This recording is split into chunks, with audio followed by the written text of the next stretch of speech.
Hi, welcome to the second week of bonus materials for Professor Akil Amar's Constitutional Law course. My name's Daniel, and I'm one of the teaching assistants for Professor Amar's course. I'm a second-year student here at Yale Law School. Last week, we had a discussion forum event in which a lot of people posted questions, and me and some of the other TAs had the chance to respond to those questions on the discussion forum. It was a really fantastic time, and we were really impressed by the volume and quality of the questions that you guys were asking. This week, we wanted to take the chance to address a couple of questions that we didn't get a chance to respond to last week, and do it in a more personal way with me discussing them here on air. So first off, I say that I'm not going to be able to get to even close to the full volume of quality questions that people have been asking on the discussion forum, but we just wanted to bring up a few that kind of highlight the sort of high-quality discussion that's been going on. So the first question comes from a post originally by Michael Blanco. And Michael asked, we're studying the Constitution here, but is the Constitution itself even legal? Which is an interesting question to ask, because when the Constitution was created, the United States wasn't the United States. There were 13 states, and they were bound together in the Articles of Confederation. When the Constitutional Convention actually convened in 1787, they were originally instructed to come up with revisions to the Articles of Confederation. And as Michael points out, the Articles of Confederation claims that in order to change anything, you need unanimous consent of all the states. In fact, here's what the Articles of Confederation had to say about its own amendment. And this is from Professor Amar's book on page 30. It said, quote,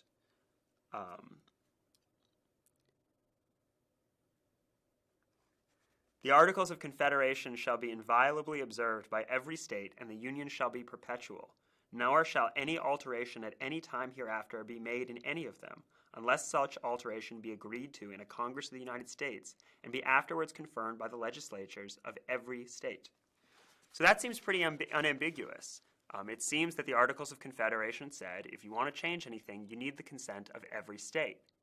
But that's not what the framers at the Philadelphia Convention did. If you recall, in Article 7 of the Constitution that the framers created, they said that as long as 9 states were willing to ratify the new Constitution, it would go into effect.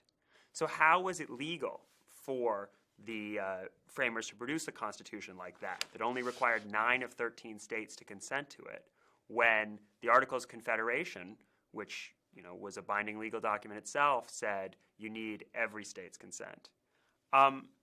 So here's one potential answer to that problem that Professor Amar talks about in his book, and that's that the Articles of Confederation wasn't like the Constitution. It was really a treaty. It was a league. It was an agreement between a bunch of different sovereign states. And according to principles of international law prevalent at the time, a state wasn't obligated to follow a breached treaty. So, if they'd entered into a compact with another nation and then that nation didn't honor its obligations under the compact, the first nation had no obligation to continue to honor its own. So the way that the framers understood the Constitutional Convention, and possibly the best way for us to understand it retrospectively, is that they were addressing a breached treaty, that the Articles of Confederation was a breached treaty, that states had failed to honor their obligations under the Articles of Confederation, and therefore the founders were were entirely justified in saying, we're going to create a new agreement, we're going to create a new nation. And they were a little ambiguous at the time about exactly who breached and how, and this was understandably a delicate question. Nobody wanted to be throwing around accusations. Also, depending on which states agreed to ratify the new Constitution, it might feel different which states you had to say had breached the old Articles of Confederation in order to make things legitimate. But in terms of the way to think about how was it legal for the framers to create the Constitution in a way that didn't seem to follow the procedures of the Articles of Confederation, thinking of it as a breached treaty is a good place to start. So another great question that wanted to address was something originally posted by Fernando von Hinke, and he asked about the right of states to secede. and whether the Constitution actually explicitly tells us whether states do have the right to leave the Union or not.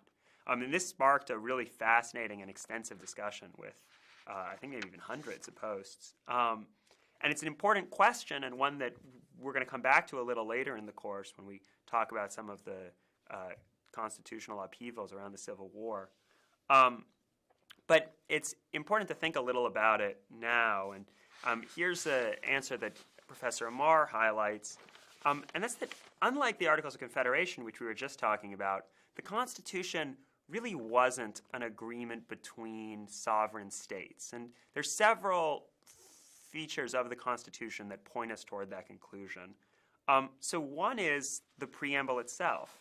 And the preamble doesn't say this is a compact. It doesn't say this is a league. It doesn't say this is an agreement. It says this is a constitution. It is constituting a new nation out of constituent parts rather than a loose confederation of sovereign states.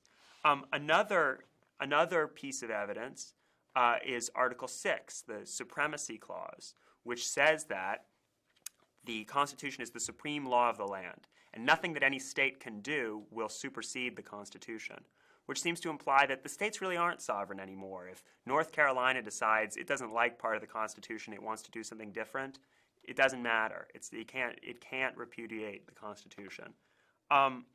Another interesting feature of the Constitution that suggests a kind of that does not suggest that the sovereign-state relationship is not what we're talking about is the difference between Article 7, which describes ratification, and Article 5, which describes constitutional amendment.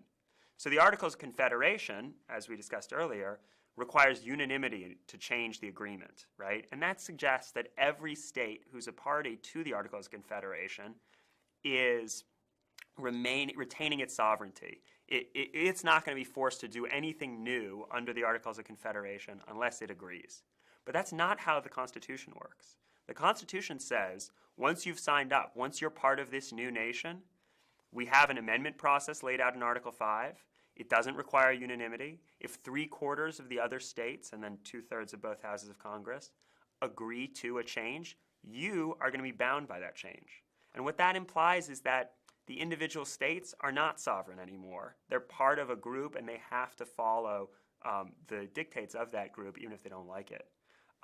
A final interesting thing that Professor Amar points out is that the anti-federalists, the people who oppose the adoption of the Constitution, threw around this accusation a lot at the time of ratification. They said, we're effectively dissolving the states here. We're not going to have sovereign states anymore.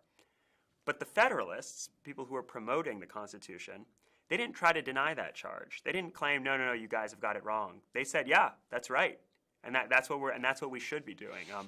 Federalist 11, which is one of the Federalist papers that were written to support the adoption of the Constitution, specifically talks about the need for a strong and indissoluble union. And so that's what both the supporters and the opponents, actually, of the Constitution seem to have thought they were doing, and that's what they did. So then there's one final point I want to bring up, and that's a question that was originally brought up by J.R. Sedevy, and that's about the Constitution's size and scope. And J.R. asks, the Constitution is really brief. It's only a few thousand words. So how is it that we have such a short Constitution? And then you look at modern legislation like the Affordable Care Act, or Obamacare as it's often known. It's hundreds and hundreds of pages long. How is it that we need to write these extremely extensive statutes when we created a Constitution that was so brief and succinct? So this brings up a really interesting point about American constitutional design, in that a remarkable feature of the American Constitution is its brevity. So, by contrast, the Indian Constitution is 117,000 words long. That's 25 times longer than the U.S. Constitution. So, America's founding fathers seem to have made a very deliberate choice to go with a shorter document. So why did they do that, and what can we understand about the project as a result? Jason Jones actually had a great response on this thread, and he compared the difference between writing a constitution like the framers did in 1787 and passing a statute today as the difference between creating a blueprint for a house and adding a sunroom. And he pointed out, the levels of detail you might want to specify, the amount of implementation and specifics that need to go on in those two processes are very different. And I think that that's really the right way to think about it. To kind of drive this point home, I'll say one of the most famous lines in the history of the U.S. Supreme Court. So this is from a case called Marbury versus Madison, which is going to come up in this course. It's from 1803. It's arguably the most important case in the history of the Supreme Court, and this is arguably the most famous line from this opinion. And this is what it is. We must never forget that it is a constitution we are expounding. Doesn't sound very exciting, right? I mean, you might think, like, if that's the big payoff, why am I taking this constitutional law class? But it hits at this idea that we've been discussing with this question, and that's that the Constitution isn't a detailed code. It's not like the tax code, say, which specifies exactly what's going to happen in a lot of different circumstances. It's a blueprint. It's a framework. It creates the conditions for future politics that are going to fill out the details. And quite possibly, that flexibility that the framers built into the system is why our Constitution has been able to endure for so long. So thanks for posting so many great questions. I'm sorry we only had the chance to discuss a few of them here today, but we really look forward to more events like this, more interactions on the discussion forum, and more opportunities to hear what you guys are thinking about the course. So thanks so much. Hope you're enjoying it.